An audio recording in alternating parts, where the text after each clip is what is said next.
Movie start होती है और हमें एक आदमी को दिखाया जाता है। इसका नाम गौर है और ये अपनी बेटी के साथ रेगिस्तान में भटक रहा था खाने और पानी की तलाश। अब वो गॉड से प्रेयर करता है लेकिन गॉड उसकी बातों का कोई रिस्पॉन्स नहीं देते। अब रेगिस्तान में कई दिनों से भटकने के कारण गौर की बेटी की वहीं पर डेथ हो जाती है और गौर इस बात से बहुत दुखी होता है। अब गौर को तभी वहाँ पर कुछ दिखाई देता है और वहाँ जाने के बाद उसे पता चलता है कि यहाँ पर बहुत सारा खाना और पानी मौजूद है। वो वहाँ पर खाना खाना शुरू करता है लेकिन तभी उसके सामने हम एक गॉड को देख पाते हैं और ये वही गॉड है जिसकी गौर पूजा करता है, गॉड ऑफ लाइट। और उसे देखने के बाद गौर उसके सामने सर झुकाता है और उसका शुक्रिया अदा करता है कि वो उसकी प्रार्थना सुनकर इस ग्रह पर आ गए। तभी वो गॉड उसे बताता है कि वो यहाँ पर नेक्रो स्वॉर्ड के धारक को मारने आया था। दरअसल ये स्वॉर्ड किसी भी देवता को मार सकती थी। ये एक शापित तलवार थी जो इसे पकड़ने वाले को श्रापित कर देती थी। अब गौर उस गॉड से कहता है कि तुम हमारी प्रार्थना सुनकर नहीं आए हो, जिसकी वजह से यहाँ पर सभी लोग मर चुके हैं और उसकी बेटी भी मर गई। लेकिन इस बात से उस गॉड को कोई फर्क नहीं पड़ता, उल्टा वो गौर का मजाक उड़ाने लगता है।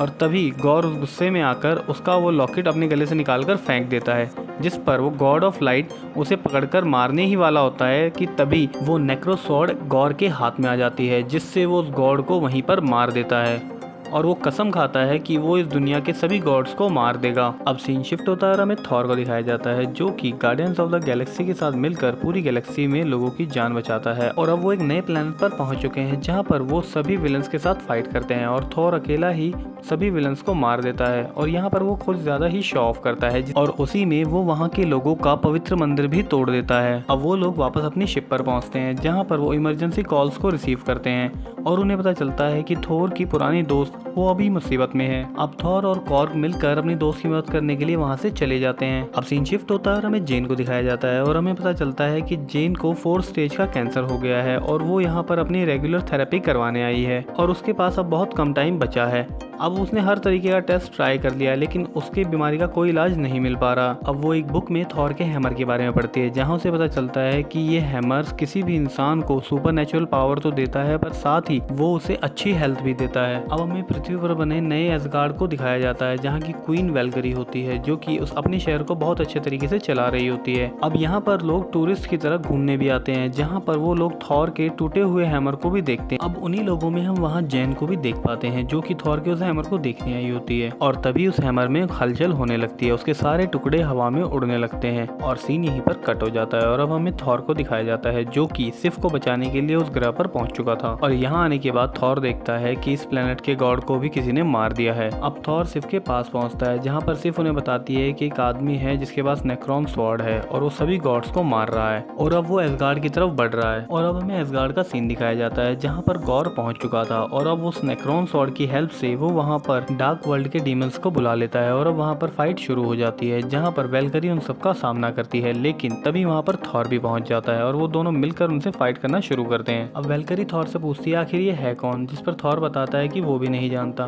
तभी थॉर देखता है कि वहाँ पर उसका हथौड़ा उड़ रहा है। जब थॉर अपने हैमर को अपने पास बुलाता है तो वो उस दूसरे थॉर के पास चला जाता है और जब थॉर उससे पूछता है कि आखिर वो कौन है तो उसका चेहरा देखने के बाद थॉर शॉक में चला जाता है क्योंकि ये जेन थी जो कि अब थॉर बन चुकी है। और तभी यहाँ पर हमें एक फ्लैशबैक दिखाया जाता है। जब थॉर और जेन एक साथ थे तो थॉर ने हैमर से कहा था कि जेन को कभी भी कोई प्रॉब्लम होगी तो तुम उसे जाकर उसे बचा लेना और ये थॉर के हैमर से एक प्रॉमिस की तरह जुड़ चुका था। इसीलिए जब जेन को कैंसर हुआ और वो मरने वाली थी तो उस हैमर ने उसकी जान बचा ली और उसे भी थॉर बना दिया। लेकिन ये बात ना तो जेन को पता थी और ना ही थॉर को। अब मूवी पर वापस आते हैं जहाँ पर अभी भी ये लोग फाइट कर रहे थे।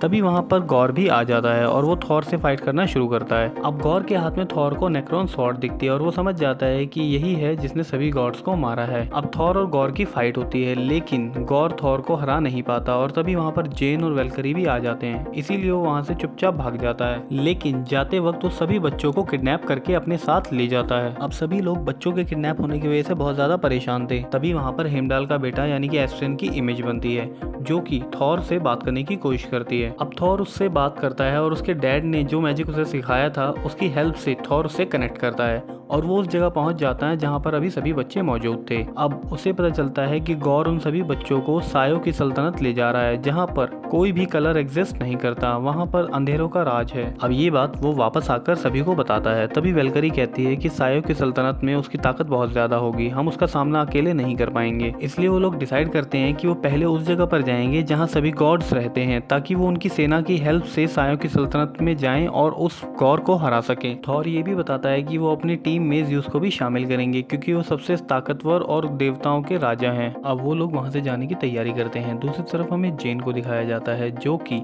बिना हैमर के बहुत ज़्यादा कमज़ोर हो गई है और उसकी हालत दिन ब दिन और ज़्यादा ख़राब होती जा रही है, लेकिन उसने इस बारे में अभी तक किसी को कुछ भी नहीं बताया है। अब वो लोग वहाँ से जाने लगते हैं और सीधा ओमनीपोटेंसिटी पहुँच जाते हैं। और यहाँ पर आज सभी देवताओं की मीटिंग थी, जहाँ पर सभी गॉड्स इकट्ठा होते हैं और थॉर भी उस मीटिंग में पहुँच जाता है। अब वहाँ पर ज़्यूस आ जाते हैं और वो अपनी पावर का कुछ ज़्यादा ही शो ऑफ करते हैं। अब ज़्यूस उस समारोह को आगे बढ़ाते हैं और थॉर को लगता है कि शायद वो अभी गौर के बारे में बात करेंगे, लेकिन वो समारोह में होने वाली छोटे मोटे कामों को डिस्कस करते हैं, जिसे देखकर थॉर को अजीब लगता है। अब थॉर उनके सामने आता है और वो उन्हें गौर के बारे में बताता है और ये भी कि वो सभी देवों को मार रहा है और थॉर गौर को हराने के लिए देवताओं की एक सेना बना रहा है, इसीलिए वो यहाँ पर आया है ताकि वो ज़्यूस की मदद ले सके। लेकिन ज़्यूस इस बात पर कुछ नहीं कहता और वो उसे चुपचाप वहां जाकर बैठने के लिए कहता है, जिस पर थॉर को गुस्सा आ जाता है और वो ज़्यूस से कहता है कि तुम एक डरपोक हो।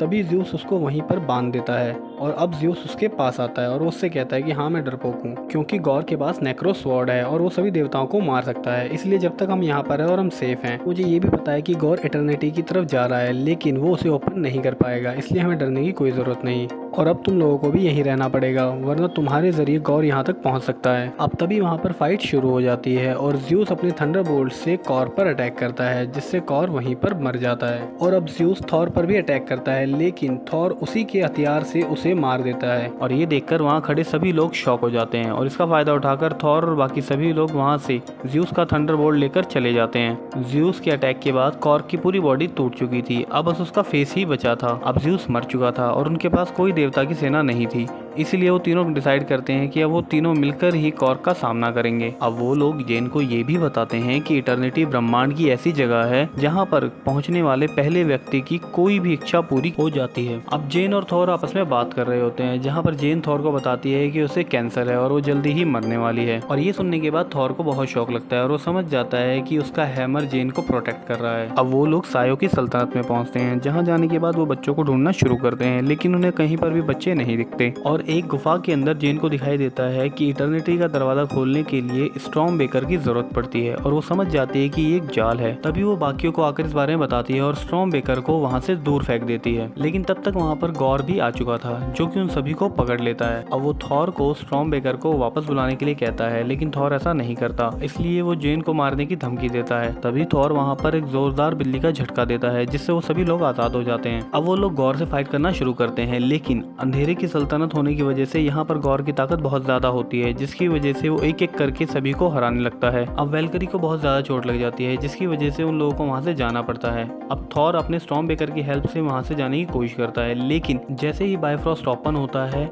गौर नीचे से आकर थॉर की कुल्हाड़ी को पकड़ लेता है और थॉर अपने बायफ्रॉस्ट में खींचा चला जाता है और उसकी कुल्हाड़ी वहीं पर रह जाती है और गौर को इटर्निटी के दरवाजे की चाबी मिल जाती है। अब वो लोग अर्थ पर वापस आते हैं, जहाँ आने के बाद थॉर को पता चलता है कि जितनी बार जेन ने हैमर उठाया है उसकी बॉडी उतनी बार कमजोर हो गई है। अब ये बात वो जेन को बताता है और वो उससे ये भी कहता है कि अगर उसने दोबारा हैमर को उठाया तो वो जिंदा नहीं बचेगी। अब लास्ट फाइट में वेलकरी को भी चोट लग जाती है, इसलिए अब थॉर अकेला ही थंडरबोल्ट को लेकर गौर का सामना करने के लिए वहाँ से चला जाता है। अब गौर भी इटर्निटी तक पहुँच चुका था और उसने स्टॉर्म बेकर को उसका दरवाजा ओपन करने के लिए सेट कर दिया था, लेकिन तभी वहाँ पर थॉर पहुँच जाता है। अब थॉर उन सभी बच्चों को टेम्पररी थॉर की पावर्स दे देता है ताकि वो सभी लोग अंधेरे के डीमंस का सामना कर सकें। अब गौर भी अपने अंधेरे के डीमंस की सेना को वहाँ बुला लेता है, लेकिन इस बार थॉर के पास भी अपनी सेना थी और उनके बीच में यहाँ जमकर क्लैश होता है। अब थॉर गौर से फाइट करता है, लेकिन गौर इस बार भी थॉर पर थोड़ा भारी पड़ता है। दूसरी तरफ जेन को भी फील हो जाता है कि थॉर को उसकी जरूरत है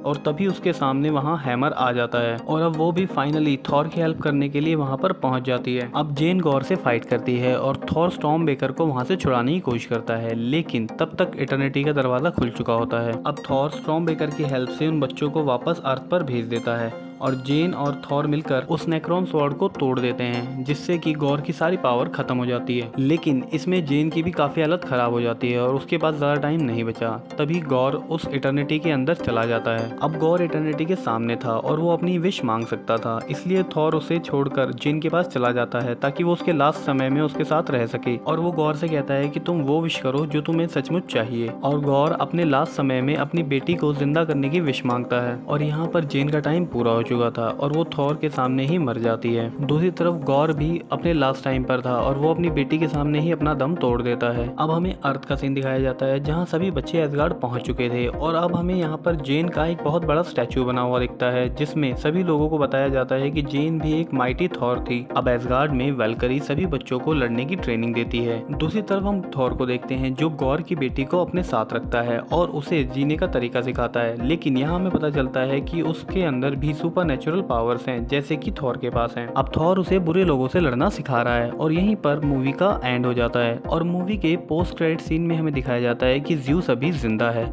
और वो थॉर को लेकर बहुत नाराज है और वो अपने बेटे हरक्यूलिस को थॉर को मारने के लिए कहता है। और इसी के साथ ये मूवी यहीं पर खत्म हो जाती है। तो मे बी हमें थॉर का नेक्स्ट पार्ट जल्दी ही देखने को मिल सकता है। I hope you like the video guys, thanks for watching.